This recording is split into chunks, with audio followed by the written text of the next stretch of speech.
उत्तर प्रदेश के मुख्यमंत्री योगी आदित्यनाथ ने बिहार बीजेपी के नेताओं को टेंशन में डाल दिया है।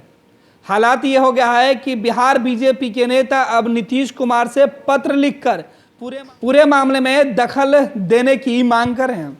दरअसल ये बीजेपी के वही नेता हैं जो लगातार योगी आदित्यनाथ के शान में कसीदे पढ़ते थे, लेकिन योगी आदित्यनाथ के एक फैसले ने उत्तर प्रदेश में उन्होंने फैसला लिया और उसका असर बिहार में दिख रहा है। बीजेपी कोटे के पर्यटन मंत्री इस तरीके से चिंतित हुए कि उन्होंने मुख्यमंत्री नीतीश कुमार से गुहार लगाई है। पूरा मामला क्या है वो हम आपको बता रहे हैं। पूरा मामला उत्तर प्रदेश की नदियों पर उत्तर प्रदेश सरकार के द्वारा एक चैनल के निर्माण से जुड़ा हुआ है। आपको बता दें कि बिहार में पहले ही कोरोना काल के दौरान गंगा में बहती सौओं को लेकर दोनों राज्य सरकार के बीच भारी टकराहट देखने को मिली थी। उत्तर प्रदेश और बिहार के जो आला अधिकारी हैं एक दूसरे के ऊपर इस पूरे मामले में दोषारोपण करने में जुटे हुए हैं। हालांकि बिहार में बीजेपी के नेता उत्तर प्रदेश के मुख्यमंत्री योगी आदित्यनाथ को लेकर कभी कुछ बोलते नहीं थे, उनके शान में ही कसीदे पढ़ते थे। बीजेपी कोटे के जो मंत्री हैं वो योगी आदित्यनाथ के फैसले के खिलाफ बिहार के मुख्यमंत्री नीतीश कुमार से अपील कर रहे हैं। उसके पहले बिहार बीजेपी के ही विधायक और पूर्व मंत्री विनय बिहारी ने भी इस पूरे मामले को उठाया था और सीधे तौर पे विनय बिहारी ने पर्यटन मंत्री नारायण प्रसाद से उत्तर प्रदेश की सीमा पर चैनल का निर्माण कर नदी को मुख्य धारा बदलने के विरोध में आवाज उठाई थी। अब बिहार सरकार के मंत्री नारायण प्रसाद जो पर्यटन विभाग को देखते हैं वो बिहार के मुख्यमंत्री नीतीश कुमार को पत्र लिखे हैं। साथ ही साथ वो जल संसाधन विभाग के जो मंत्री है संजय झा और विभाग के प्रधान सचिव को एक संयुक्त पत्र लिखा है, जिसमें उन्होंने कहा है कि जो चैनल का निर्माण कार्य कराया जा रहा है वो बंद करा दिया जाए। पर्यटन मंत्री अपने पत्र में लिख रहे हैं कि उत्तर प्रदेश की एजेंसी द्वारा चैनल का निर्माण किया जा रहा है, जिससे उत्तर प्रदेश की नदियों की मुख्य धारा बिहार की गंडक नदी में हो जाएगा। इससे चंपारण तटबंध पर दबाव बढ़ेगा, जिसका असर योगापट्टी, बैरिया और नौतन प्रखंड में पड़ेगा।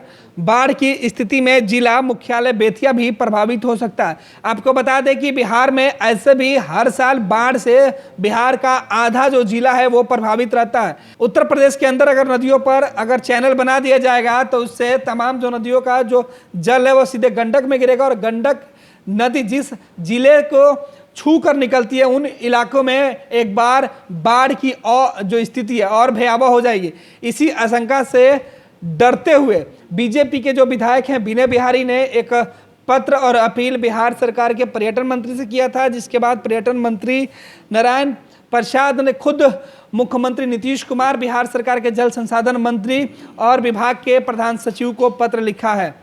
पर्यटन मंत्री नारायण प्रसाद ने आगे लिखा है कि बेतिया के एसडीओ द्वारा चैनल निर्माण पर रोक के बाद भी रात में काम किया जा रहा है, जिससे जनता काफ़ी आक्रोशित है। अगर सरकार ने इस संदर्भ में कोई निर्णय नहीं लिया तो उसकी समीक्षा होनी चाहिए।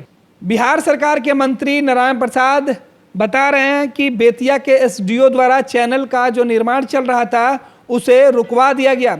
मंत्री नारायण प्रसाद ने अपने पत्र में लिखा है कि बेतिया के एसडीओ के द्वारा चैनल निर्माण का कार्य रुकवा दिया गया, लेकिन उसे आधी रात में कराया जा रहा, जिससे जनता में काफ़ी आक्रोश है। अगर सरकार ने इस संदर्भ में कोई निर्णय लिया है तो उसकी समीक्षा होनी चाहिए। आपको बता दें कि इसके पहले विनय बिहारी ने इस पूरे मुद्दे पर विधानसभा से इस्तीफा तक दे देने की धमकी दी थी। यानी बीजेपी विधायक विनय बिहारी ने जो चेतावनी राज्य सरकार को दिया था उस पर क्या कुछ सरकार ने एक्शन लिया, इस बात की समीक्षा करने की बात बिहार सरकार के मंत्री खुद कर रहे हैं। गौरतलब है कि इस योजना का असर बिहार के पश्चिम चंपारण, बेतिया जिले के कई प्रखंडों के दर्जनों गांवों पर पड़ सकता है। इन गांव के लोगों का कहना है कि यूपी के कई गांवों में हर साल बाढ़ और कटाव से तबाही मचती है। अब जब यूपी सरकार ऐसा चैनल बना रही है जिससे यह तबाही अब बिहार के हिस्से में आ सकती है। पहले ही बिहार इस तरीके की तबाही हर साल झेलता है।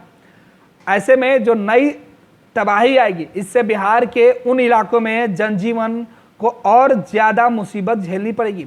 जिससे बचाने के लिए भाजपा के ही विधायक विनय बिहारी ने पिछले ही दिनों दावा किया था कि इस चैनल के बनने से योगापट्टी प्रखंड के दर्जनों गांवों को काफी नुकसान होगा। भाजपा नेताओं द्वारा विरोध की वजह भी यही है। चंपारण भाजपा का गढ़ है।